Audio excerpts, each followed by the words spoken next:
أعوذ بالله من الشيطان الرجيم சபிக்கப்பட்ட ஷைத்தானை விட்டு அல்லாஹ்விடம் நான் பாதுகாப்பு தேடுகின்றேன். ألم نجعل له عينين அவனுக்கு நாம் இரு கண்களையும் ولسانا وشفتين ஒரு நாவையும் இரு உதடுகளையும் அளிக்கவில்லையா?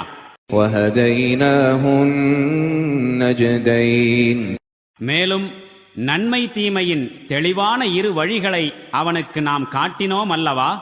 فلقتحم العقبة ஆயினும் அவன் கடினமான மலைப்பாதையை கடந்து செல்ல துணியவில்லை.